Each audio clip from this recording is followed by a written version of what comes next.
Hi ನಮಸ್ತೆ. ಬಿಸಿ ಬಿಸಿ ಅನ್ನಕ್ಕೆ ಬಾಳೆಕಾಯಿ ಹಾಗೂ ಸುವರ್ಣಗಡ್ಡೆ ಕೂಟು ತಯಾರು ಮಾಡಿದರೆ ಊಟಕ್ಕೆ ರುಚಿ ಬೇರೆ. ಅದು ಹೇಗೆ ಮಾಡಬೇಕು ಹಾಗೂ ಸುಲಭವಾಗಿ ಹೇಗೆ ಮಾಡ್ಬೋದು ಅಂತ ತಿಳಿಸಿಕೊಡ್ತೇನೆ. ಒಂದು 2ರಷ್ಟು ಬಾಳೆಕಾಯಿ ಹಾಗೂ ಸುವರ್ಣಗಡ್ಡೆ ಕಟ್ ಮಾಡಿ ಇಟ್ಟಿದ್ದೇನೆ ನೋಡಿ.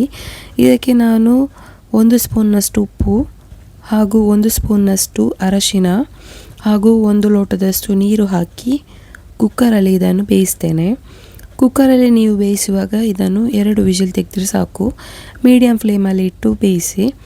ಸುವರ್ಣಗಡ್ಡೆ ಬೇಯಲಿಕ್ಕೆ ಸ್ವಲ್ಪ ಲೇಟು, ಸೊ ನೀವು ಮೀಡಿಯಮ್ ಫ್ಲೇಮಲ್ಲಿ 2 ವಿಜಿಲ್ ತೆಗೆದ್ರೆ ಚೆನ್ನಾಗಿ ಬೇಯುತ್ತೆ. ಈಗ 1 ವಿಜಿಲ್ ಆಯಿತು, 2 ವಿಜಿಲ್ ಆಯಿತು.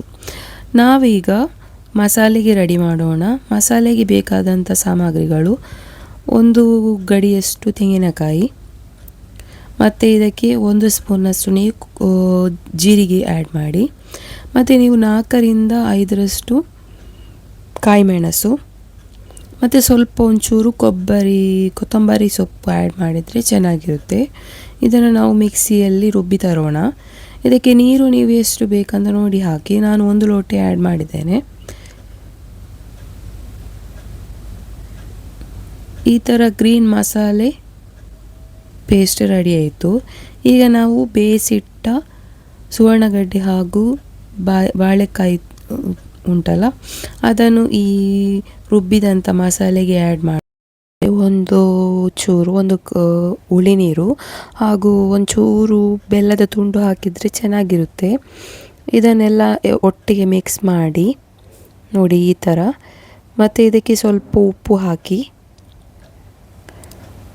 ಮಿಕ್ಸ್ ಮಾಡಿ ಅದನ್ನು ಒಂದು 3-4 ಮಿನಿಟ್ಸ್ ಬೇಯಲಿಕ್ಕಿಡಿ. ನೀರು ನೀವು ನೋಡಿ ಹಾಕಿ. ಜಾಸ್ತಿ ದಪ್ಪ ಬೇಕಾದವರು ದಪ್ಪ ಮಾಡಿ, ನೀರು ಬೇಕಾದರೂ ಸ್ವಲ್ಪ ನೀರು ಮಾಡ್ಬೋದು. ಇದೀಗ ಬೆಂದಿದೆ. ಇದನ್ನು ಸ್ಟವ್ ಆಫ್ ಮಾಡಿದೆ ನಾನು. ಇದಕ್ಕೆ ನೀವು 1 ಕಪ್ಪಿನಷ್ಟು ಮೊಸರು ಆ್ಯಡ್ ಮಾಡಿ. ಆನಂತರ ಇದಕ್ಕೆ ಒಂದು ಚಂದದ ಒಗ್ಗರಣೆ ಕೊಟ್ಟರೆ ಚೆನ್ನಾಗಿರುತ್ತೆ. ಸಾಸಿವೆ, ಒಣಮೆಣಸು, ಸ್ವಲ್ಪ ಕರಿಬೇವು ಸೊಪ್ಪು ಹಾಗೂ ಸ್ವಲ್ಪ ಉದ್ದಿನಬೇಳೆ ಹಾಕಿ ಒಂದು ಒಗ್ಗರಣೆ ರೆಡಿ ಮಾಡ್ತೇನೆ. ಇದನ್ನು ಇದಕ್ಕೆ ಆ್ಯಡ್ ಮಾಡಿ ಒಗ್ಗರಣೆಯನ್ನು. ಈಗ ನಿಮ್ಮ ಮುಂದೆ ರುಚಿಯಾದ ಕೂಟು ರೆಡಿ ಆಯಿತು, ಸುವರ್ಣಗಡ್ಡೆ ಹಾಗೂ ಬಾಳೆಕಾಯಿಯ ಕೂಟು. ಈ ವಿಡಿಯೋ ನಿಮಗೆ ಇಷ್ಟ ಆದರೆ ಲೈಕ್ ಮಾಡಿ, ಫಾಲೋ ಮಾಡಿ.